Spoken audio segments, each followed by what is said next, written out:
जय माता दी। नमस्कार दोस्तों, स्वागत है आप सभी का हमारे YouTube चैनल लक्ष्मी शर्मा की कहानियां पर। ओम नमो नारायणाय नमः। प्यारे भक्तगणों, आज की वीडियो में आप सभी श्रवण करेंगे गुरुवार से जुड़ी संपूर्ण कथा एक साथ, जिसे प्रसन्नचित मन से श्रवण करने से आपकी मनोकामना अवश्य पूर्ण होगी। तो सभी मिलकर बोलिए, बृहस्पति भगवान की जय। बहुत समय पहले की बात है। एक भाई बहन थे। बहन बृहस्पतिवार का व्रत करती थी। बृहस्पतिवार महाराज आते थे। उसे 4 लड्डू, एक चांदी का कटोरा और एक सोने का सिक्का देकर चले जाते थे। भगवान बृहस्पति देव जो बहन को 4 लड्डू देते थे, वह बहन खा लेती थी और चांदी का कटोरा और सोने का टका कोठे में रख देती थी।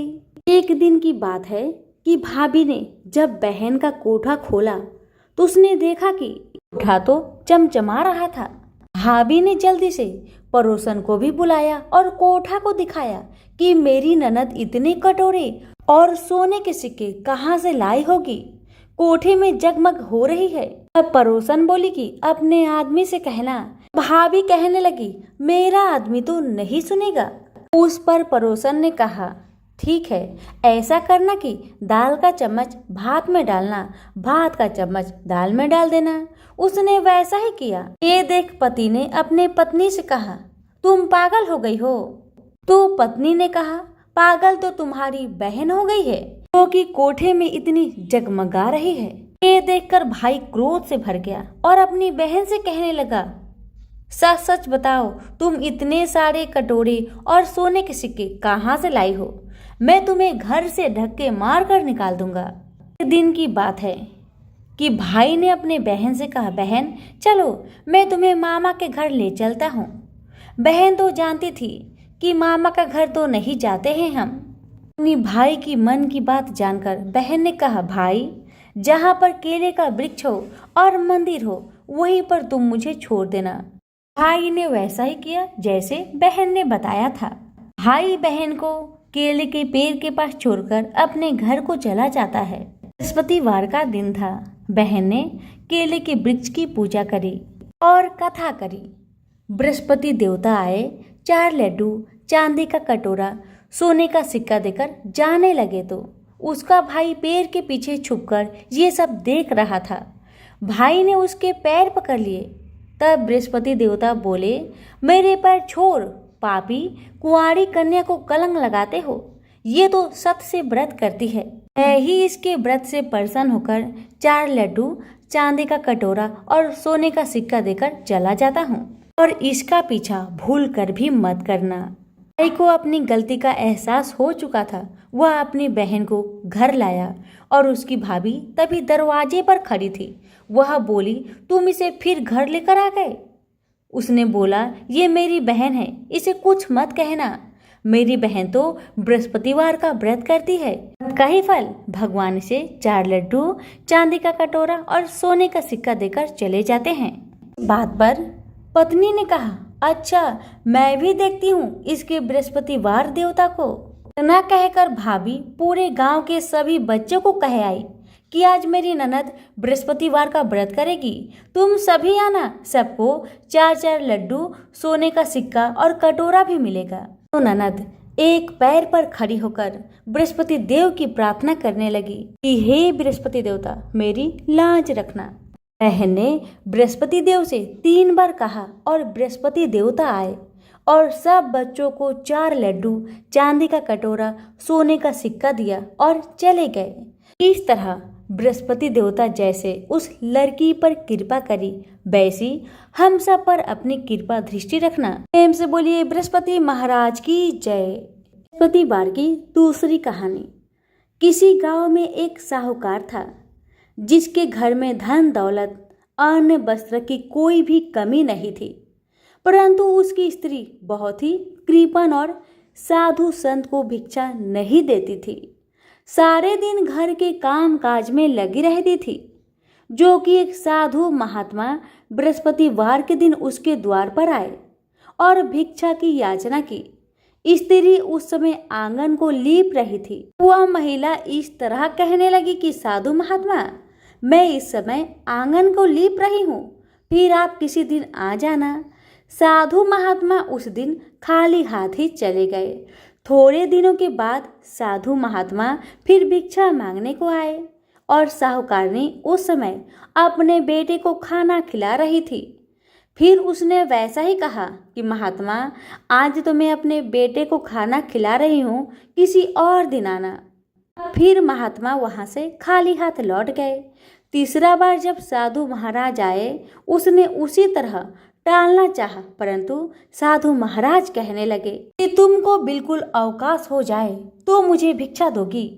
साहूकारनी बोली कि ऐसा हो जाए तो आपकी बड़ी कृपा होगी। साधु महाराज कहने लगे, तुम ऐसा करना कि बृहस्पतिवार के दिन चढ़ने पर उठो और सारे घर में झाड़ू लगाकर कूड़ा एक कोने में कर देना।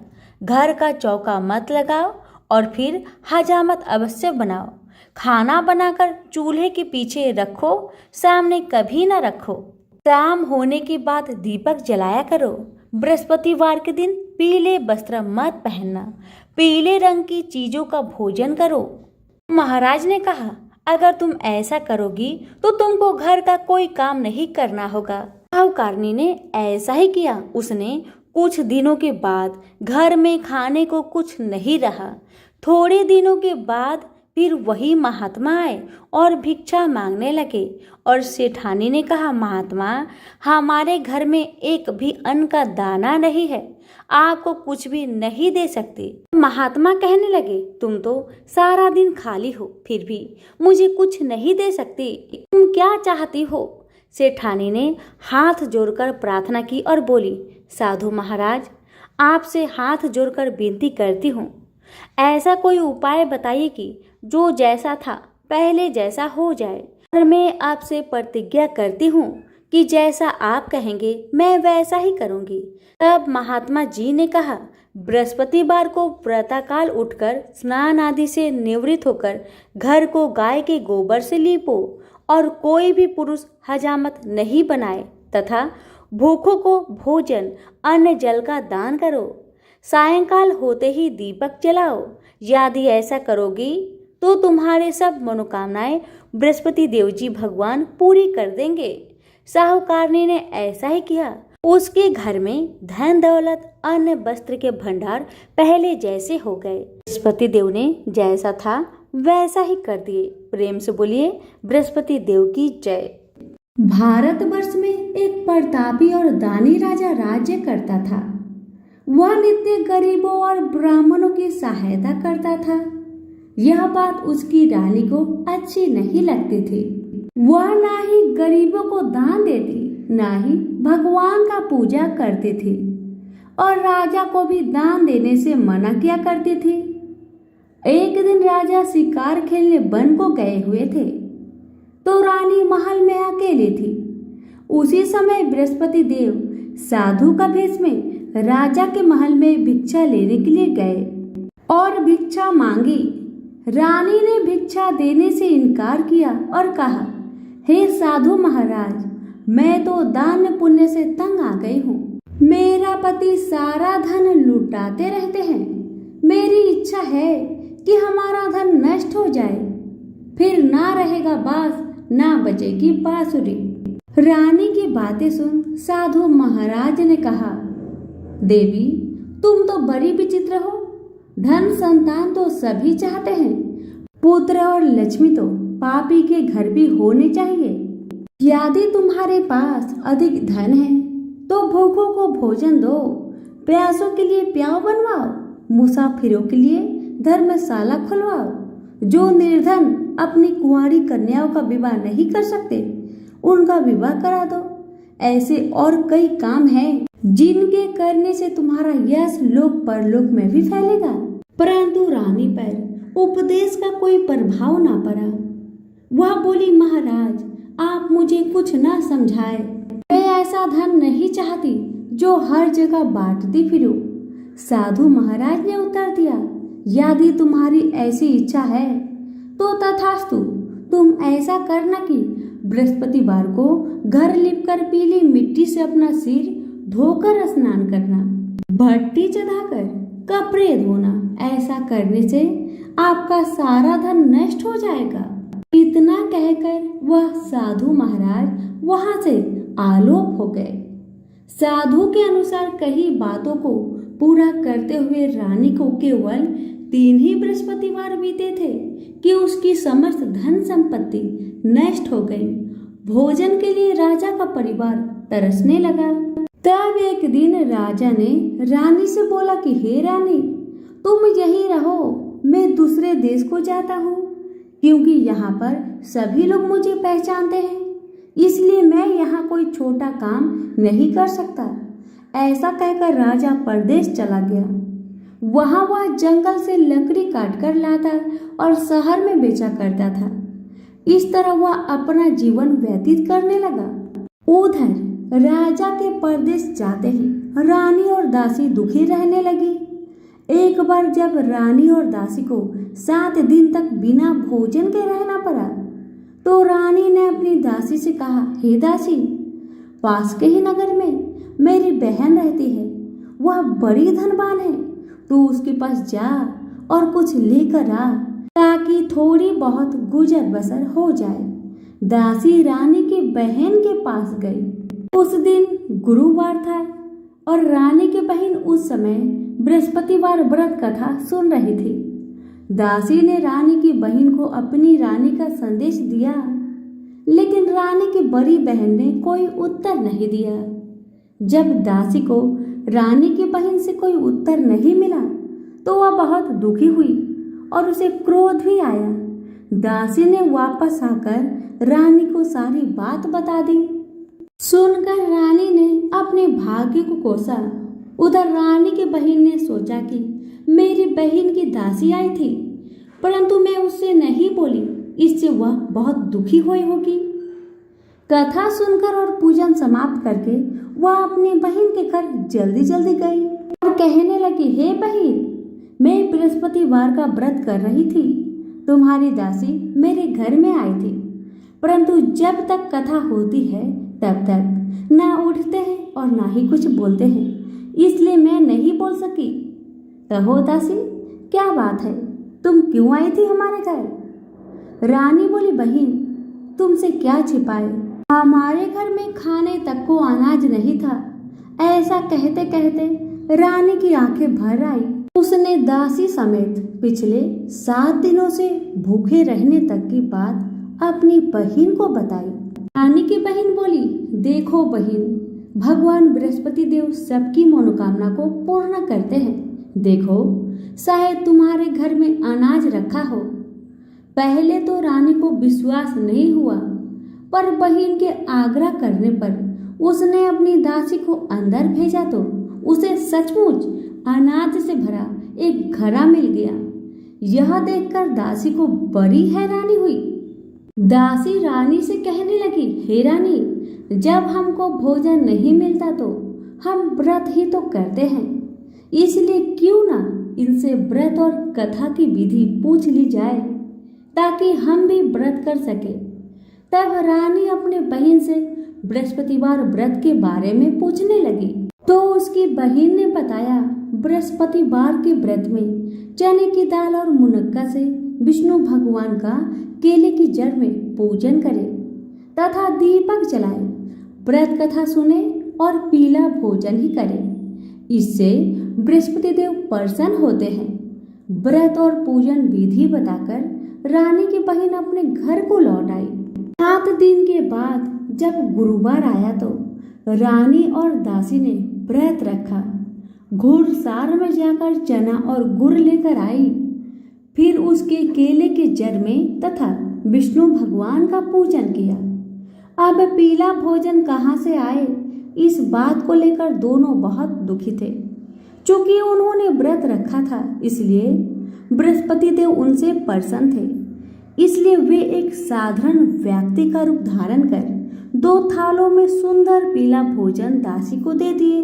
भोजन पाकर दासी प्रसन्न हुई और फिर रानी के साथ मिलकर भोजन ग्रहण किया। उसके बाद वे सभी गुरुवार को व्रत और पूजन करने लगे। बृहस्पति भगवान की कृपा से उनके पास फिर से धन संपत्ति आ गई, परंतु रानी फिर से पहले की तरह आलस्य करने लगी। तब दासी बोली, देखो रानी, तुम पहले भी इस प्रकार आलस्य करती थी। तुम्हें धन रखने में कष्ट होता था, इस कारण सभी धन नष्ट हो गया, और जब भगवान बृहस्पति देव की कृपा से धन मिला है तो तुम्हें फिर से आलस्य होती है। रानी को समझाती हुई दासी कहती है कि बड़ी मुसीबतों के बाद हमने यह धन पाया है, इसलिए हमें दान पुण्य करना चाहिए, भूखे मनुष्य को भोजन कराना चाहिए और धन को शुभ कार्य में खर्च करना चाहिए, जिससे तुम्हारा कुल का यश बढ़ेगा, स्वर्ग की प्राप्ति होगी और पितर प्रसन्न होंगे। दासी की बात मानकर रानी अपना धन शुभ कार्यों में खर्च करने लगी, जिससे पूरे नगर में उसका यश फैलने लगा। बृहस्पतिवार व्रत कथा के बाद श्रद्धा के साथ आरती की जानी चाहिए।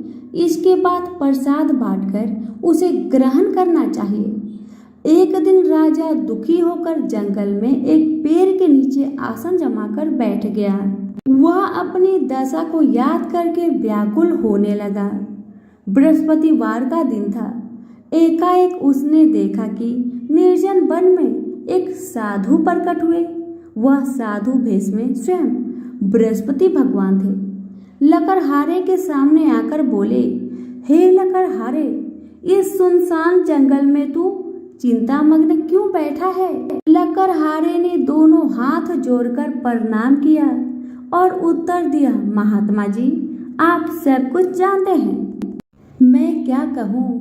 यह कहकर रोने लगा और साधु को अपनी आत्मकथा सुनाई। महात्मा जी ने कहा, तुम्हारी स्त्री ने बृहस्पति के दिन बृहस्पति भगवान का निरादर किया है, जिसके कारण रुष्ट होकर उन्होंने तुम्हारी यह दशा की है। अब तुम चिंता को दूर करके मेरे कहने पर चलो तो तुम्हारे सब कष्ट दूर हो जाएंगे और भगवान पहले से भी अधिक संपत्ति देंगे। तुम बृहस्पतिवार के दिन कथा किया करो। 2 पैसे की चने मुनक्का लाकर उसका प्रसाद बनाओ और शुद्ध जल से लोटे में शक्कर मिलाकर अमृत तैयार करो। कथा के पश्चात अपने सारे परिवार और सुनने वाले प्रेमियों में अमृत व प्रसाद बांटकर आप भी ग्रहण करो।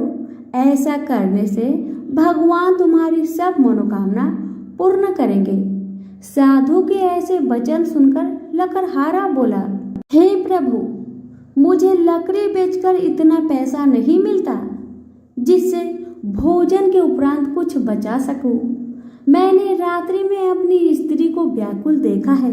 मेरे पास कुछ भी नहीं जिससे मैं उसकी खबर मंगा सकूं। साधु ने कहा, हे लकड़हारे, तुम किसी बात की चिंता मत करो। बृहस्पति के दिन तुम रोजाना की तरह लकड़ियां लेकर शहर को जाओ। तुमको रोज से दुगुना धन प्राप्त होगा, जिससे तुम भली भांति भोजन कर लोगे तथा बृहस्पति देव की पूजा का सामान भी आ जाएगा। इतना कहकर साधु अंतर ध्यान हो गए। धीरे धीरे समय व्यतीत होने पर फिर वही बृहस्पतिवार का दिन आया। लकड़हारा जंगल से लकड़ी काटकर किसी शहर में बेचने को गया। उसे उस दिन और दिन से अधिक पैसा मिला। राजा ने चना गुड़ आदि लाकर गुरुवार का व्रत किया। उस दिन से उसके सभी कलेश दूर हो गए। परंतु जब दोबारा गुरुवार का दिन आया तो बृहस्पतिवार का व्रत करना भूल गया। इस कारण बृहस्पति भगवान नाराज हो गए। उस दिन उस नगर के राजा ने विशाल यज्ञ का आयोजन किया तथा शहर में यह घोषणा करा दी कि कोई भी मनुष्य अपने घर में भोजन न बनाए और न ही आग जलावे। समस्त जनता मेरे यहाँ भोजन करने आए। इस आज्ञा को जो नहीं मानेगा उसे फांसी की सजा दी जाएगी। इस तरह की घोषणा संपूर्ण नगर में करवा दी गई। राजा के आज्ञा अनुसार शहर के सभी लोग भोजन करने गए, लेकिन लकड़हारा कुछ देर से पहुंचा, इसलिए राजा उसको अपने साथ घर लेकर गए। और ले जाकर भोजन करा रहे थे तो रानी की दृष्टि उस खूंटी पर पड़ी जिस पर उसका हार लटका हुआ था। वह वहां पर दिखाई नहीं दिया।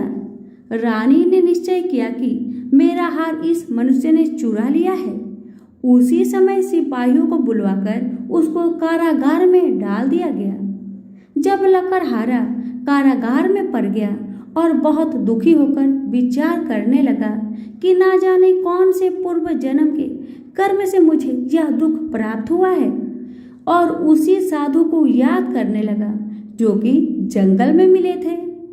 उसी समय तत्काल बृहस्पति देव साधु के रूप में प्रकट हुए और उसकी दशा को देखकर कहने लगे, अरे मूर्ख, तूने बृहस्पति देव की कथा नहीं करी, इस कारण तुझे दुख प्राप्त हुआ है।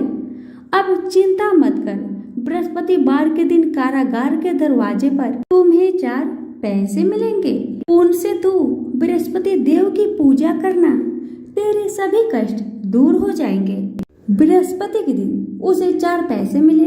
लकड़हारे ने कथा कही। उसी रात्रि को बृहस्पति देव ने उस नगर के राजा को सपने में कहा, हे राजन, तुमने जिस आदमी को कारागार में बंद कर दिया है वह निर्दोष है, वह राजा है, उसे छोड़ देना। रानी का हार उसी खूंटी पर लटका है। अगर तू ऐसा नहीं करेगा तो मैं तेरे राज्य को नष्ट कर दूंगा। इस तरह रात्रि के सपने को देखकर राजा प्रातःकाल उठा और खूंटी पर हार देखकर लकड़हारे को बुलाकर क्षमा मांगी तथा लकड़हारे को योग सुंदर वस्त्र आभूषण देकर विदा कर दिया।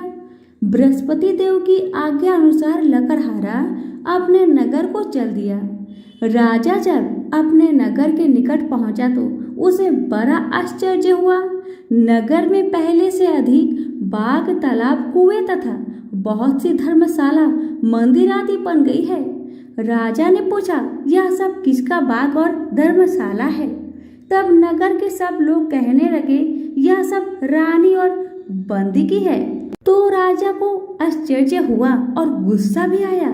जब रानी ने यह खबर सुनी कि राजा आ रहे हैं तो उन्होंने बांदी से कहा, हे दासी, देख राजा हमको कितनी बुरी हालत में छोड़ के गए थे। हमारी ऐसी हालत देखकर वह कहीं लौट न जाए, इसलिए तू दरवाजे पर खड़ी हो जा। आज्ञा अनुसार दासी दरवाजे पर खड़ी हो गई। राजा आए तो उन्हें अपने साथ लेकर आई। तब राजा ने क्रोध करके अपनी रानी से पूछा कि यह धन तुम्हें कैसे प्राप्त हुआ? तब उन्होंने कहा, हमें यह सब धन बृहस्पति देव के व्रत के प्रभाव से प्राप्त हुआ है। राजा ने निश्चय किया कि 7 रोज बाद तो सभी बृहस्पति देव का पूजन करते हैं, परंतु मैं प्रतिदिन दिन में 3 बार कहानी तथा रोज व्रत किया करूंगा। अब हर समय राजा के दुपट्टे में चने की दाल बंधी रहती तथा दिन में 3 बार कहानी कहता। एक रोज राजा ने विचार किया कि चलो अपनी बहन के यहाँ होकर आते हैं। इस तरह निश्चय कर राजा घोड़े पर सवार होकर अपनी बहन के यहाँ चलने लगा। मार्ग में उसने देखा कि कुछ आदमी एक मुर्दे को लेकर जा रहे हैं। उन्हें रोककर राजा कहने लगा, अरे भाइयों, मेरी बृहस्पतिवार की कथा सुन लो। वो बोले, लो, हमारा यहाँ आदमी मर गया है, इसको अपनी कथा की पड़ी है। परंतु कुछ आदमी बोले, अच्छा कहो, हम तुम्हारी कथा भी सुन लेंगे। राजा ने दाल निकाली और जब कथा आधी हुई थी कि मुर्दा हिलने लग गया, और जब कथा समाप्त हो गई तो राम राम करके मनुष्य उठकर खड़ा हो गया। आगे मार्ग में उसे एक किसान खेत में हल चलाता मिला। राजा ने उन्हें देख उससे बोला, अरे भाई, तुम मेरी बृहस्पतिवार की कथा सुन लो। किसान बोला, जब तक मैं तेरी कथा सुनूंगा तब तक 4 हरैया जोत लूंगा, अपनी कथा किसी और को सुनाना। इस तरह राजा आगे चलने लगा। राजा के हटते ही बैल पछाड़ खाकर गिर गया तथा किसान के बेटे को पेट में बड़ी जोर दर्द होने लगा। उस समय उसकी माँ रोटी लेकर आई। उसने जब यह देखा तो अपने पुत्र से सब हाल पूछा और बेटे ने सभी हाल कह दिया। तो बुढ़िया दौड़ी दौड़ी उस घोड़सवार के पास गई और उससे बोली कि मैं तेरी कथा सुनूंगी, तू अपनी कथा मेरे खेत में चलकर ही कहना। राजा ने बुढ़िया की खेत में जाकर कथा कही, जिसके सुनते ही वह बैल उठ खड़ा हुआ तथा किसान के बेटे का दर्द भी ठीक हो गया। राजा अपनी बहन के घर पहुंचा। बहन ने भाई की खूब मेहमानी की।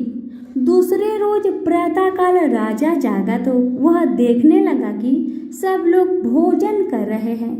राजा ने अपने बहन से कहा, ऐसा कोई मनुष्य है जिसने भोजन नहीं किया हो, जो मेरी बृहस्पतिवार की कथा सुन ले। बहन बोली, हे भैया, यह देश ऐसा ही है कि पहले यहाँ के लोग भोजन करते हैं, बाद में अन्य काम करते हैं। अगर पड़ोस में कोई हो तो मैं देख आती हूँ।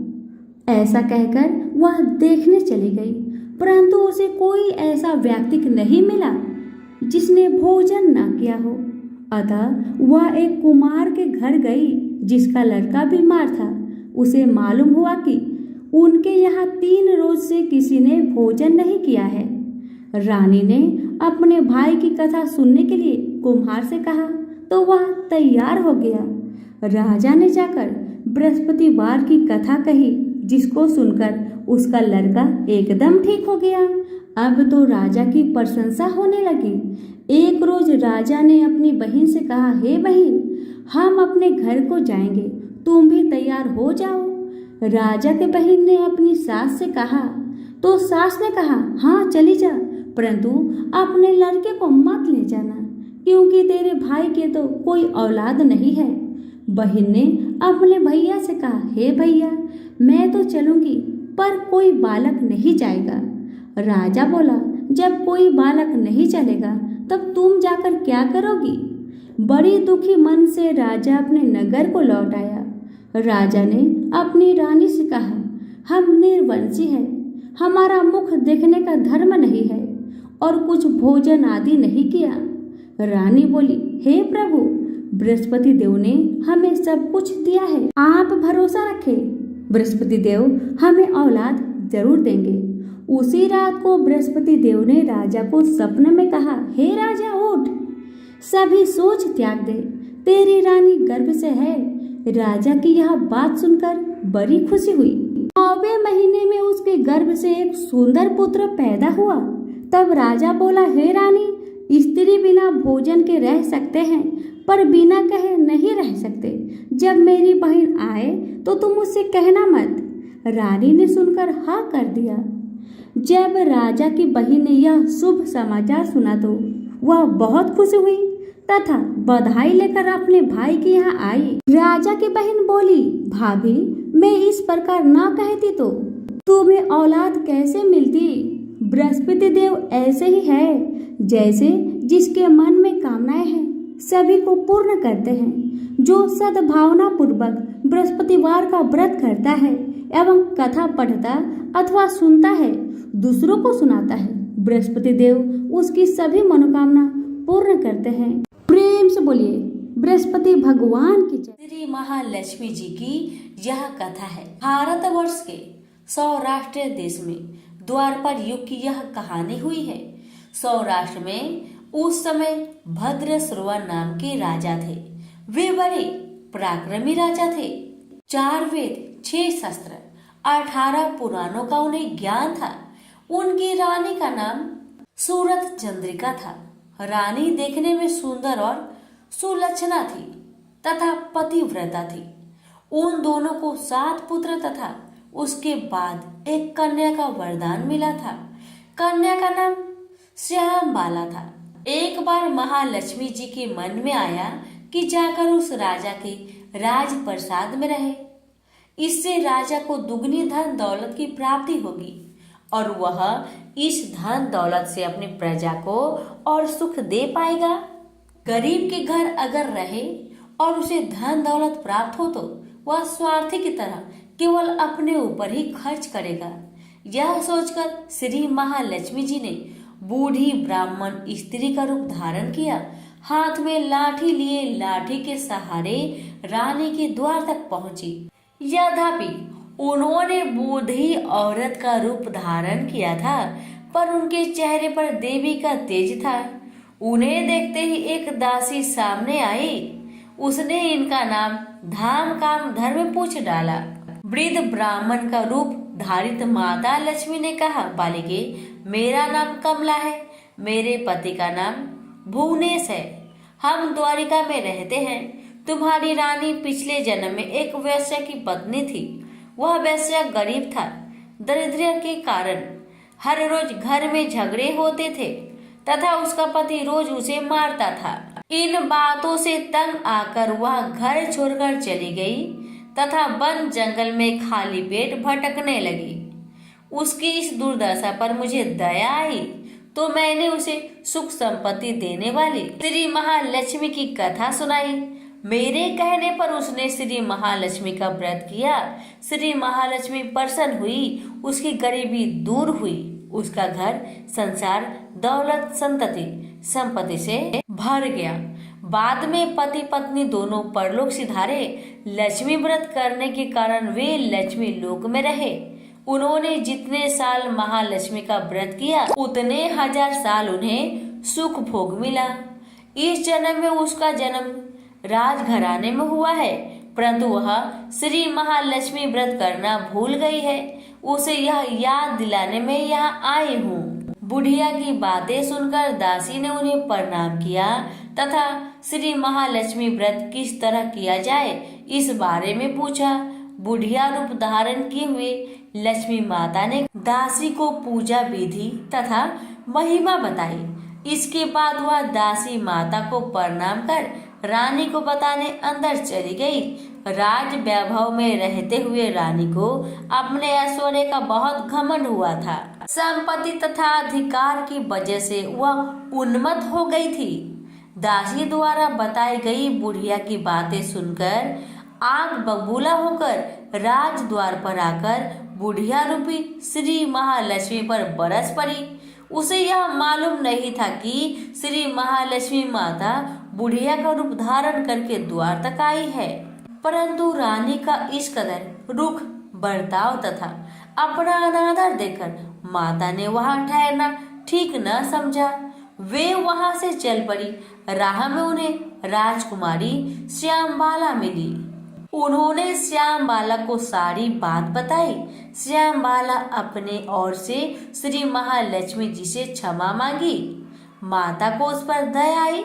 उन्होंने श्यामबाला को श्री महालक्ष्मी व्रत के बारे में बताया। उस दिन अगहन माह का प्रथम गुरुवार था।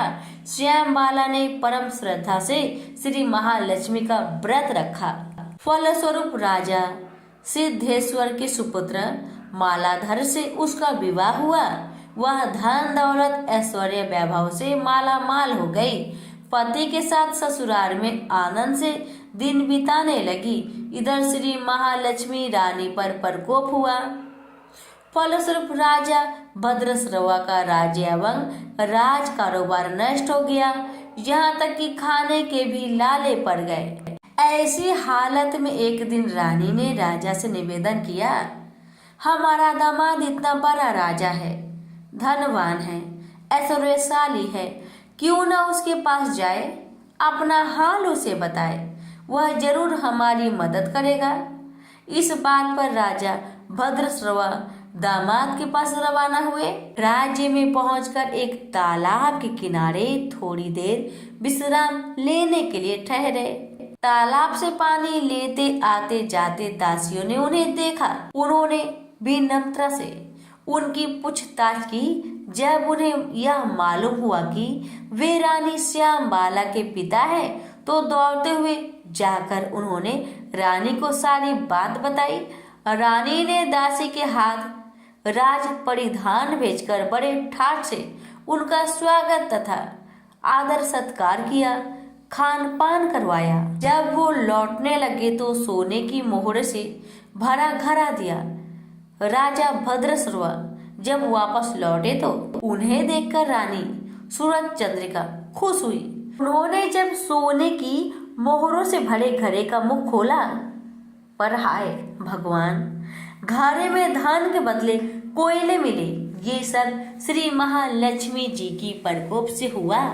इस प्रकार दुर्दशा में और कई दिन बीत गए। इस बार रानी स्वयं अपनी कन्या के पास गई। वह दिन अगहन माह का अंतिम गुरुवार था। श्याम बाला ने श्री महालक्ष्मी जी का व्रत किया, पूजा की, अपनी माता से भी व्रत करवाई। इसके बाद रानी अपने घर आई। श्री महालक्ष्मी का व्रत रखने पर उसे फिर से अपना राजपाट, धन दौलत, ऐश्वर्य प्राप्त हुआ। वह फिर से सुख शांति आनंदमय जीवन बिताने लगी। कुछ दिनों के बाद राजकन्या श्यामबाला अपने पिता के घर आई।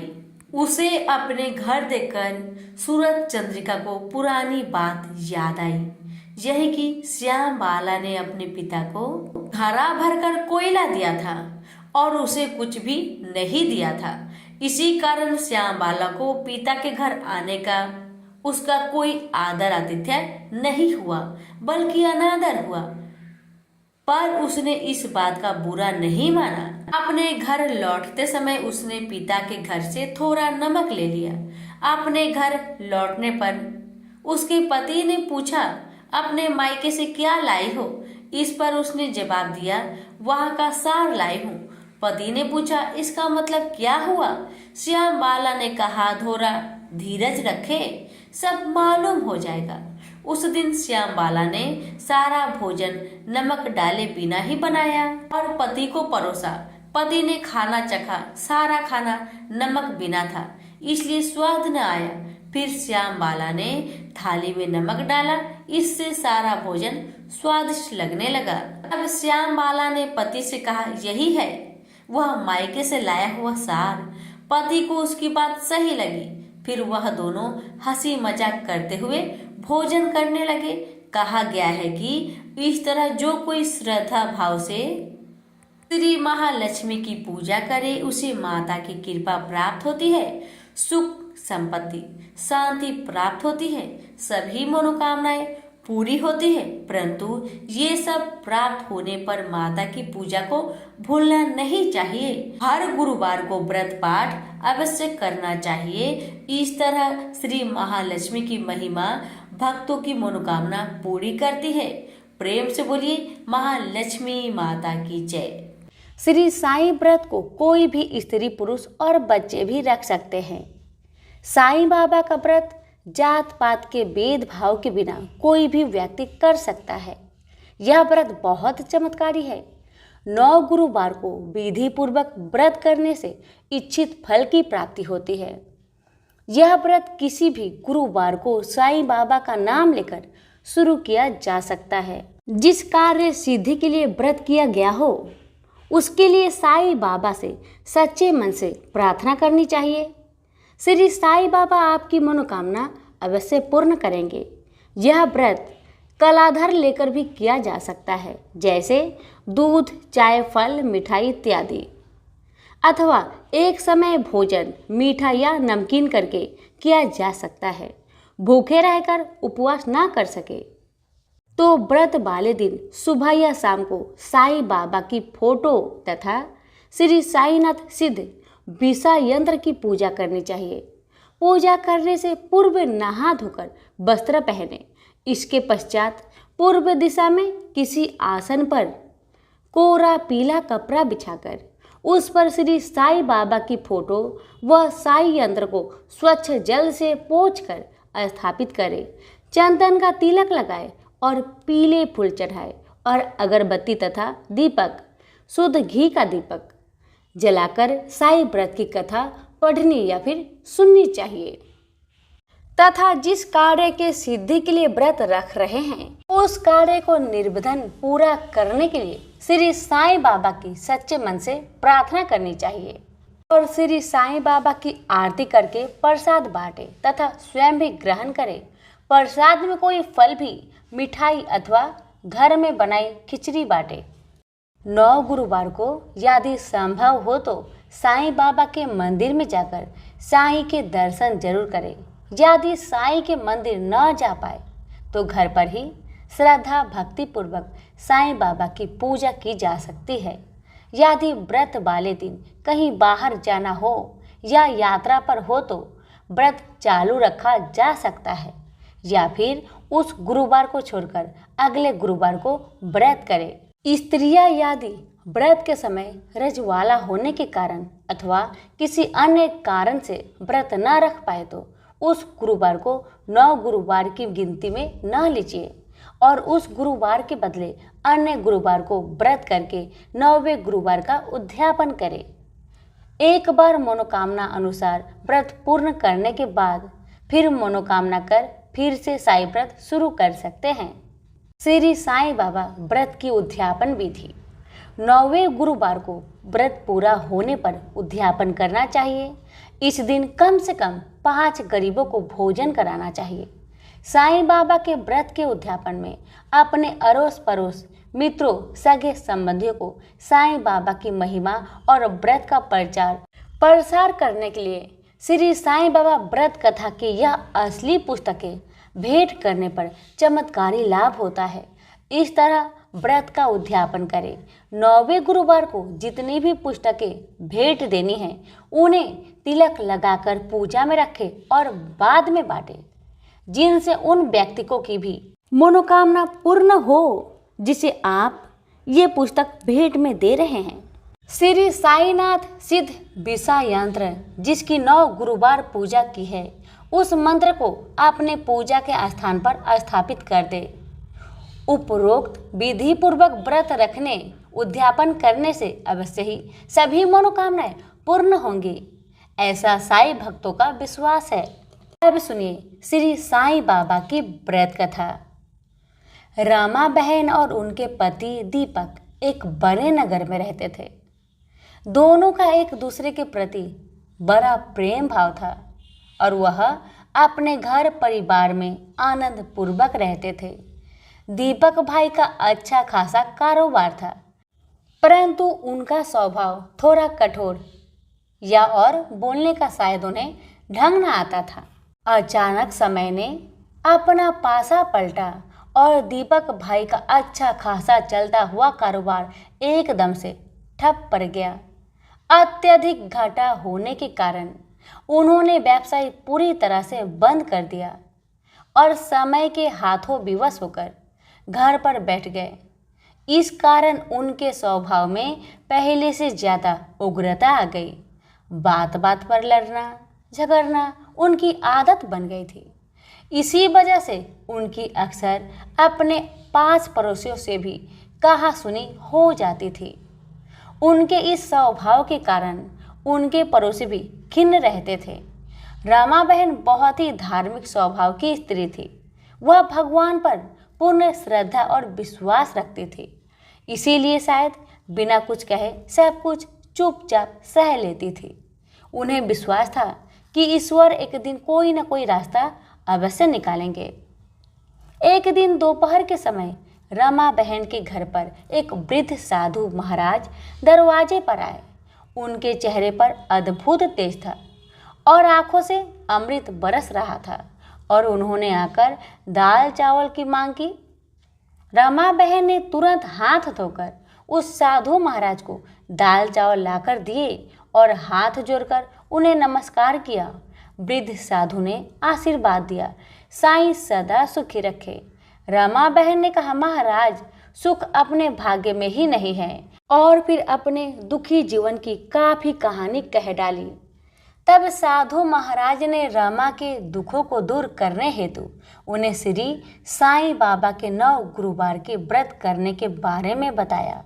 उन्होंने बताया कि मन्नत मांगकर 9 गुरुवार को व्रत करना और एक समय फलाहार या भोजन करना, संभव हो सके तो 9 गुरुवार साईं मंदिर जाकर साईं के दर्शन करना, वह घर पर साईं बाबा की 9 गुरुवार विधि पूर्वक पूजा करना और विधिवत उद्यापन करना, गरीबों को भोजन कराना, श्री साईं व्रत कथा की 5, 7, 11, 21, 51 या 101 पुस्तक भेंट करना, जिससे साईं बाबा की महिमा का प्रचार प्रसार हो सके।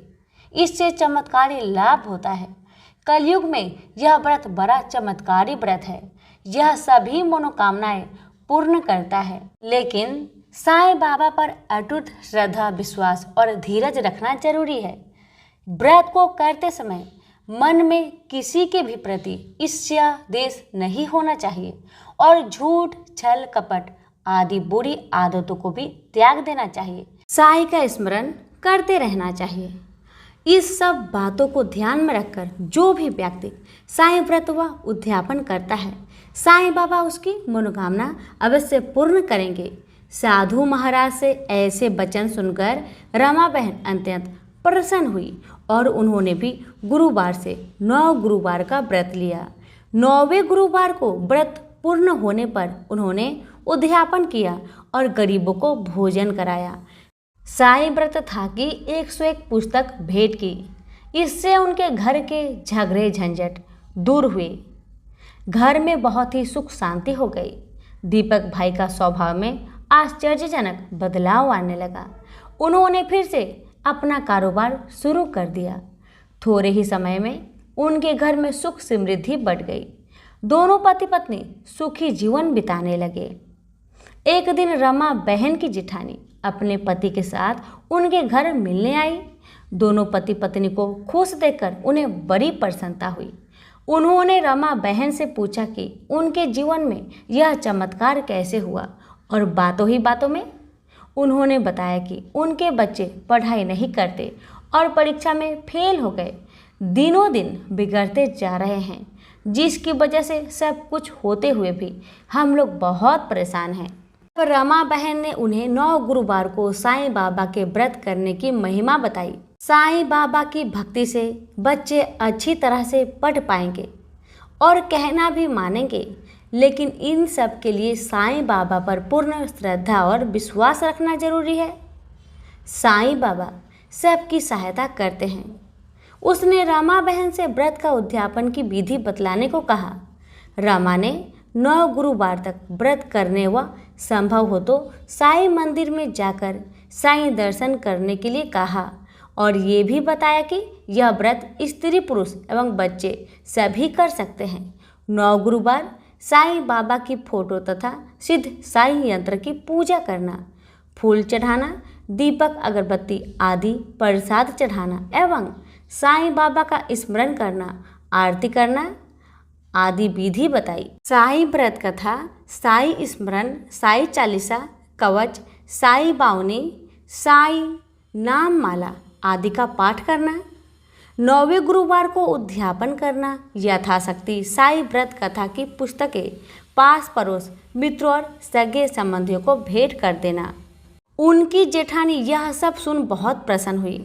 उसने भी अपने घर जाकर पूर्ण श्रद्धा और विश्वास से 9 गुरुवार का व्रत किया, जिसका परिणाम ये हुआ कि उनके बच्चे अब मन लगाकर पढ़ने लगे और सभी का कहा मानते तथा घर के छोटे मोटे कामों में भी हाथ बटाते तथा परीक्षा होने पर अपनी कक्षा में फर्स्ट आए। अब तो वह अपने मोहल्ले पड़ोस में दुखी लोगों को साईं बाबा के चमत्कारी व्रत का महात्म्य बताने लगी, जिसके फलस्वरूप उनकी सहेली की बेटी, जिसकी उम्र ज़्यादा होती जा रही थी, बहुत अच्छी जगह शादी साईं व्रत रखने से हो गई। एक पड़ोसन जिनके पति गंभीर रूप से बीमार थे, वो भी साईं व्रत की कृपा से स्वस्थ हो गए। और भी ऐसे अनेक अद्भुत चमत्कार हुए थे। रमा बहन ने कहा कि साईं बाबा की महिमा महान है। हे साईं बाबा, जैसे आप लोगों पर प्रसन्न होते हैं, अपनी कृपा करते हैं, वैसे हम पर भी प्रसन्न हो, अपनी कृपा करना। और जो भी इस कथा को पढ़े या सुने, उसके भी सभी मनोरथ पूर्ण हो।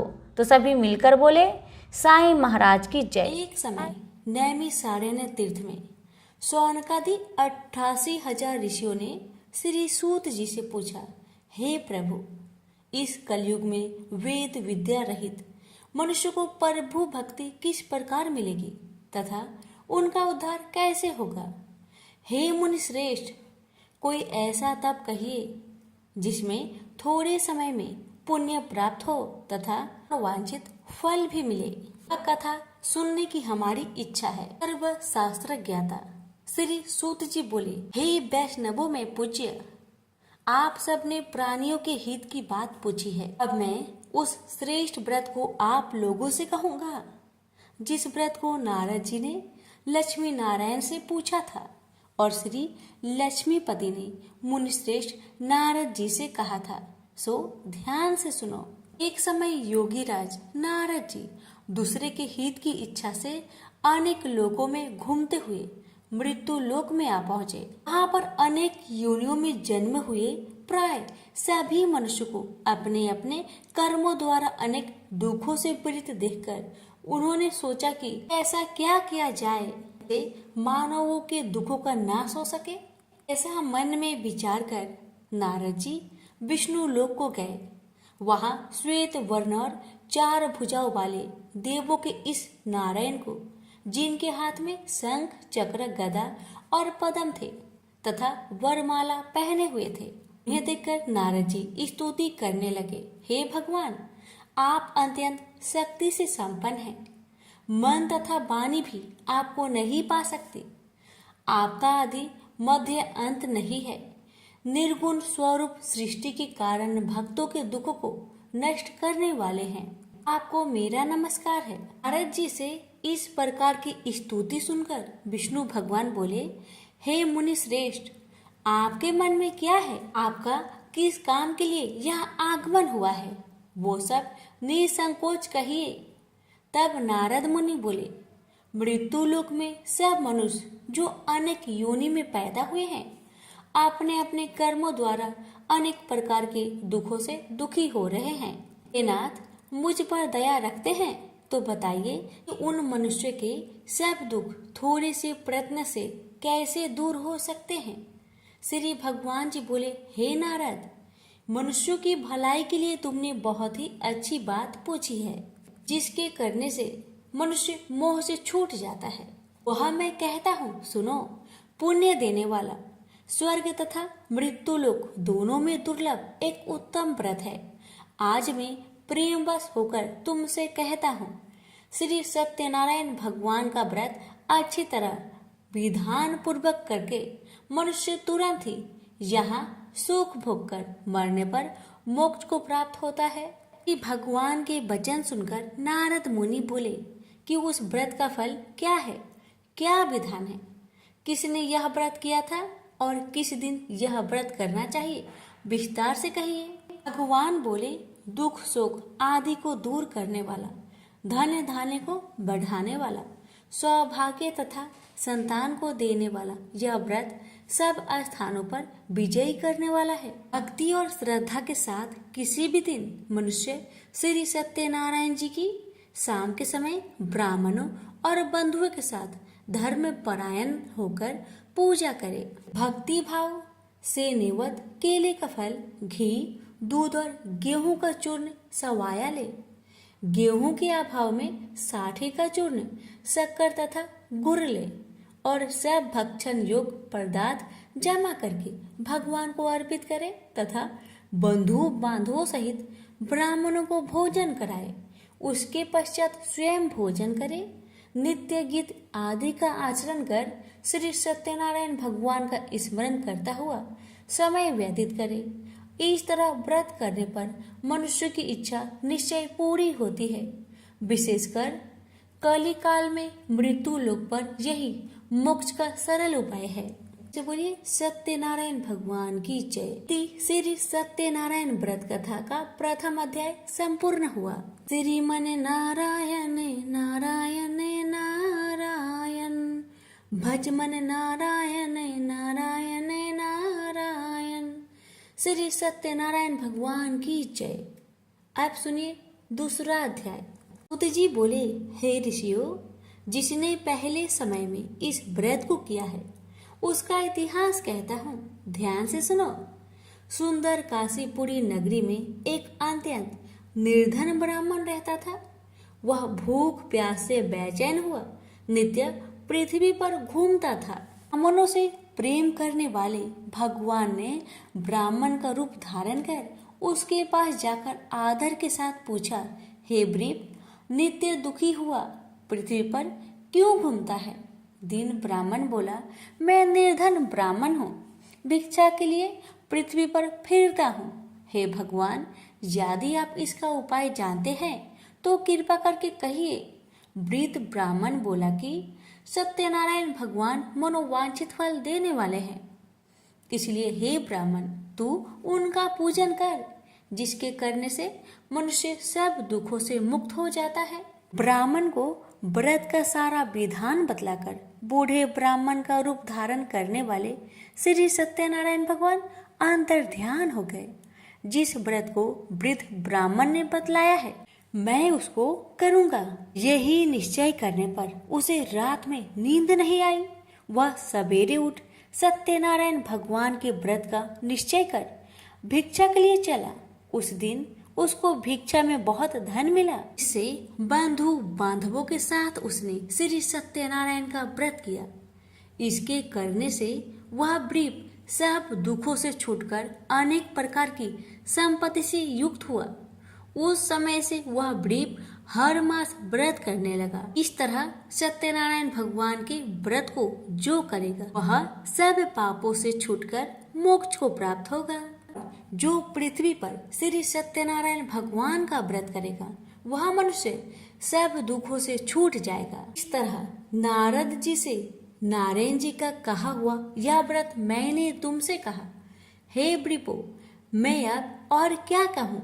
ऋषि बोले, हे मुनिवर, संसार में उस वृप से सुनकर और किस किस ने इस व्रत को किया हम वह सुनना चाहते हैं, इसके लिए हमारे मन में श्रद्धा है।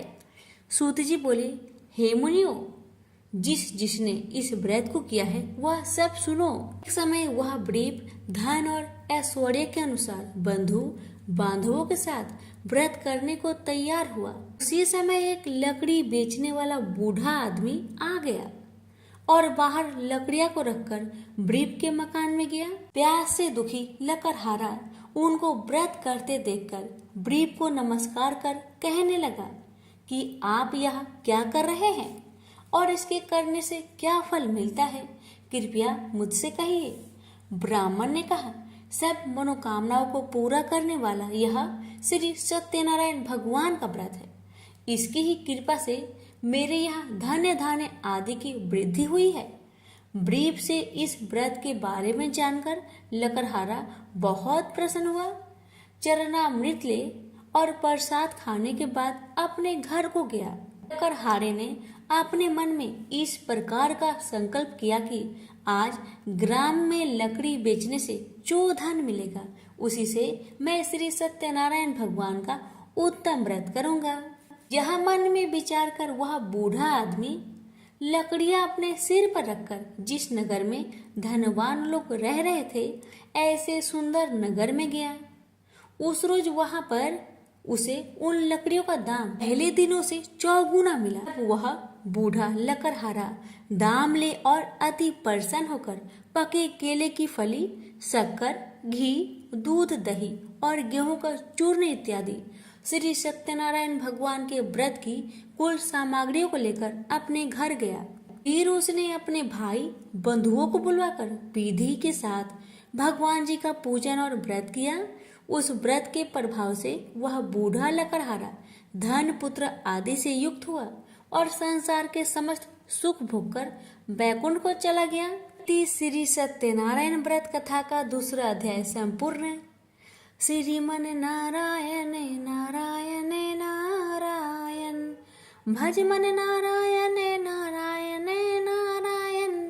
श्री सत्यनारायण भगवान की जय। सुनिए तीसरा अध्याय। सूत जी बोले, हे श्रेष्ठ मुनियों, अब आगे की कथा कहता हूँ। पहले समय में उल्कामुख नाम का एक बुद्धिमान राजा था। वह सत्यवक्ता और जितेंद्रिय था। प्रतिदिन देव स्थानों पर जाता तथा गरीबों को धन देकर उनका कष्ट को दूर करता था। उसकी पत्नी कमल के समान मुख वाली और सती साध्वी थी। भद्रशिला नदी के तट पर उन दोनों ने श्री सत्यनारायण भगवान का व्रत किया।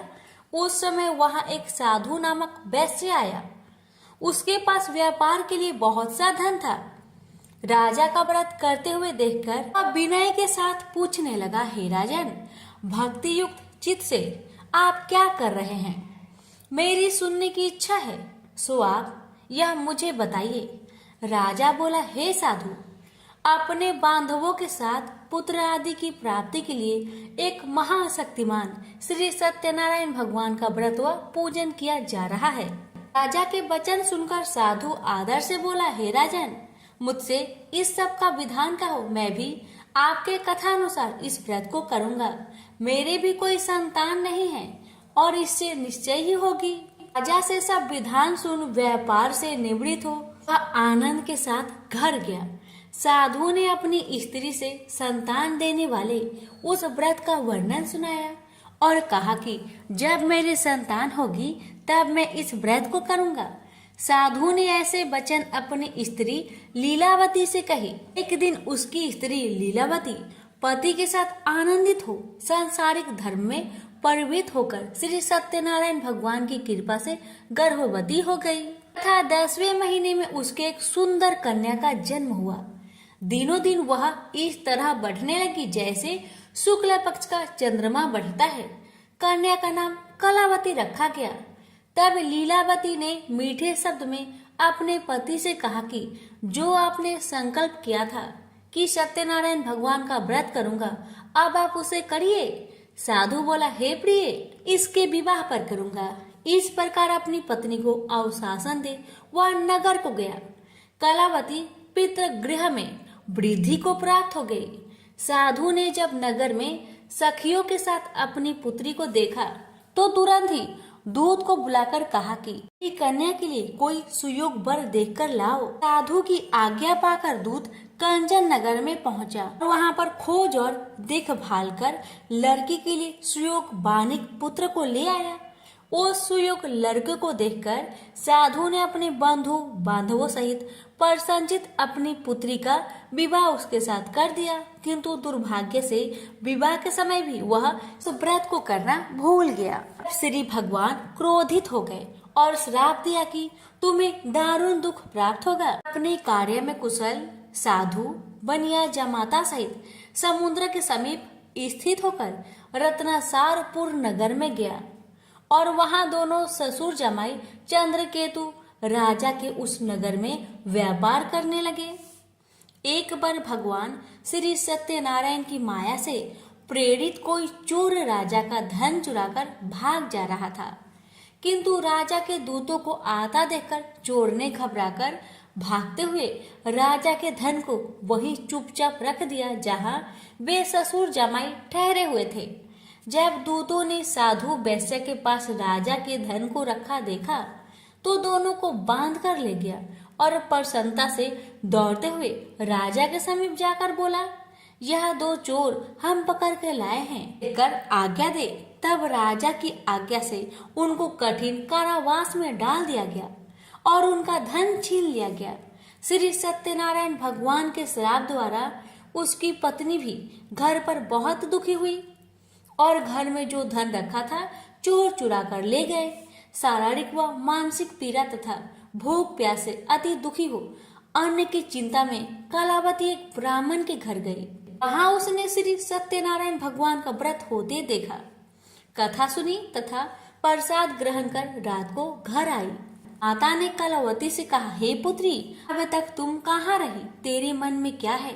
कलावती बोली, हे माता, मैंने एक ब्राह्मण के घर में श्री सत्यनारायण भगवान का व्रत देखा। कन्या के वचन सुनकर लीलावती भगवान की पूजन की तैयारी करने लगी।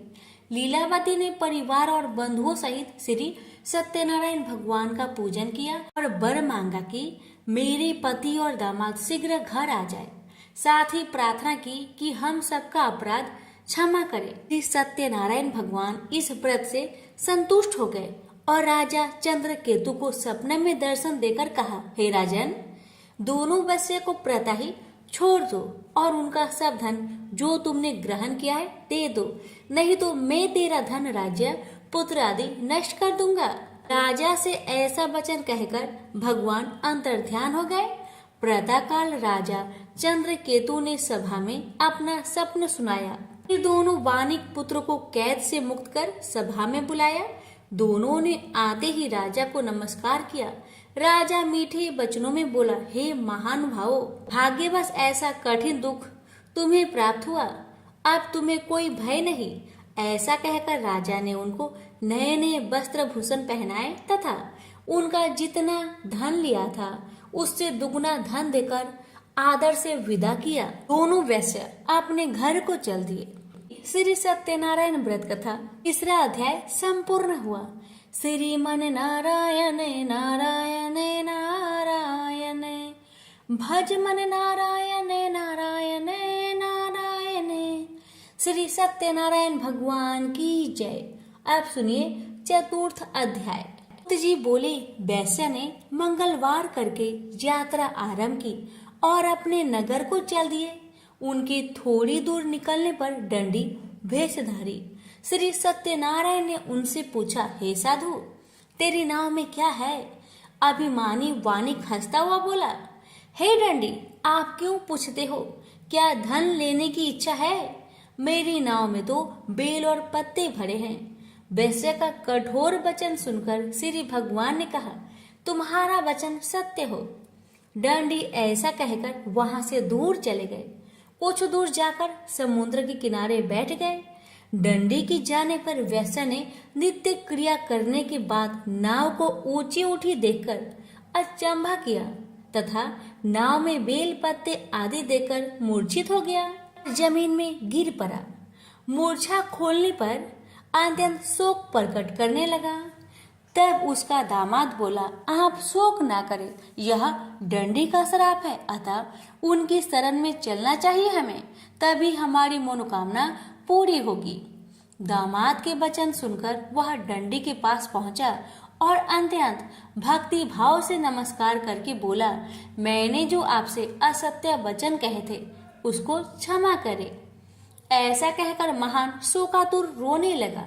तब दंडी भगवान बोले, हे वाणिक पुत्र, मेरी आज्ञा से बार बार तुम्हें दुख प्राप्त हुआ है, मेरी पूजा से विमुख हुआ।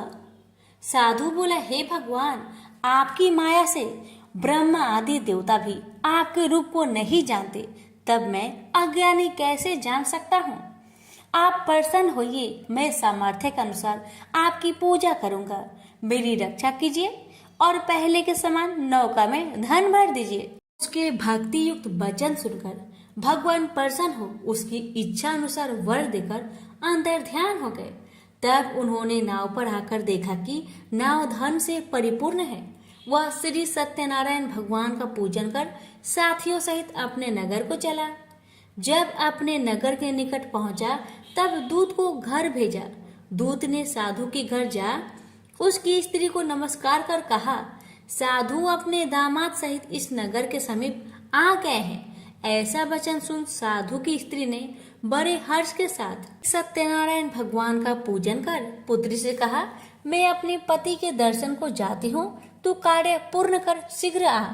माता के ऐसे वचन सुनकर कलावती प्रसाद छोड़कर जल्दी में पति के पास गई। साथ की अवज्ञा के कारण श्री सत्यनारायण भगवान रुष्ट हो के पति को नाव सहित पानी में डुबो दिया। कालावती अपने पति को न देखकर रोती हुई जमीन पर गिर गई। इस तरह नौका को डूबा हुआ तथा कन्या को रोता हुआ देख साधु दुखी होकर बोला कि प्रभु, मुझसे या मेरे परिवार से जो भूल हुई उसे क्षमा करो। उसके दीन वचन सुनकर श्री सत्यनारायण भगवान प्रसन्न हो गए और आकाशवाणी हुई, हे साधु, तेरी कन्या मेरे प्रसाद को छोड़कर आई है, इसलिए उसका पति अदृश्य हुआ है। यदि वह घर जाकर प्रसाद खाकर लौटे तो उसे पति अवश्य मिलेगा। ऐसी आकाशवाणी सुनकर कलावती ने घर पहुंचकर प्रसाद खाया और आकर पति के दर्शन किए। तत्पश्चात साधु ने बंधु बांधवों सहित श्री सत्यनारायण भगवान का विधि पूर्वक पूजन किया। इस लोक का सुख भोगकर अंत में स्वर्ग लोक को गया। श्री सत्यनारायण व्रत कथा चतुर्थ अध्याय संपूर्ण हुआ। श्रीमन नारायण नारायण नारायण भज मन नारायण नारायण नारायण। श्री सत्यनारायण भगवान की जय। आप सुनिए पंचम अध्याय। जी बोले, हे ऋषियों, मैं और भी कथा कहता हूँ, सुनो। प्रजा पालन में लीन तुंगवच नाम का एक राजा था। उसने भी भगवान का प्रसाद त्याग कर बहुत दुख पाया। एक समय वन में जाकर वन्य पशुओं को मारकर बर के पेड़ के नीचे आया। वहां उसने ग्वालों को भक्ति भाव से बांधवों सहित श्री सत्यनारायण का पूजन करते देखा। राजा देखकर भी अभिमानवश वहां नहीं गया और ना ही नमस्कार किया। जब ग्वालों ने श्री भगवान का प्रसाद उसके सामने रखा तो वह प्रसाद त्याग कर अपनी नगरी को चला गया। वहां उसने अपना सब कुछ नष्ट पाया तो वह जान गया कि यह सब भगवान ने किया है। तब वह विश्वास कर ग्वालों के समीप गया और विधि पूर्वक पूजन कर प्रसाद खाया तो श्री सत्यनारायण भगवान की कृपा से सब कुछ पहले जैसा ही हो गया।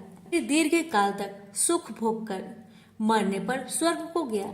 जो मनुष्य परम दुर्लभ व्रत को करेगा भगवान की कृपा से उसे धन्य धान्य की प्राप्ति होगी। निर्धन धनी और बंदी बंधन से मुक्त होकर निर्भय हो जाता है। संतानहीनों को संतान प्राप्त होती है तथा सब मनोरथ पूर्ण होता है। अंत में बैकुंठ धाम की प्राप्ति होती है। जिन्होंने पहले इस व्रत को किया अब उनके दूसरे जन्म की कथा कहता हूँ। वृद्ध सनातन ब्राह्मण ने सुदामा का जन्म लेकर मोक्ष पाया। लकड़हारे ने अगले जन्म में निषाद बनकर मोक्ष प्राप्त किया। उल्कामुख नाम का राजा दशरथ होकर बैकुंठ को प्राप्त हुआ। साधु नाम के वैश्य ने मोर ध्वज बनकर अपने पुत्र को आड़े से चीरकर मोक्ष को प्राप्त किया। महाराज तुंग ध्वज ने स्वयंभू होकर भगवान में भक्ति युक्त हो कर्म कर मोक्ष प्राप्त किया। इति श्री सत्यनारायण व्रत कथा पंचम अध्याय संपूर्ण हुआ। श्रीमन नारायण नारायण नारायण भज मन नारायण नारायण नारायण। श्री सत्यनारायण भगवान की जय।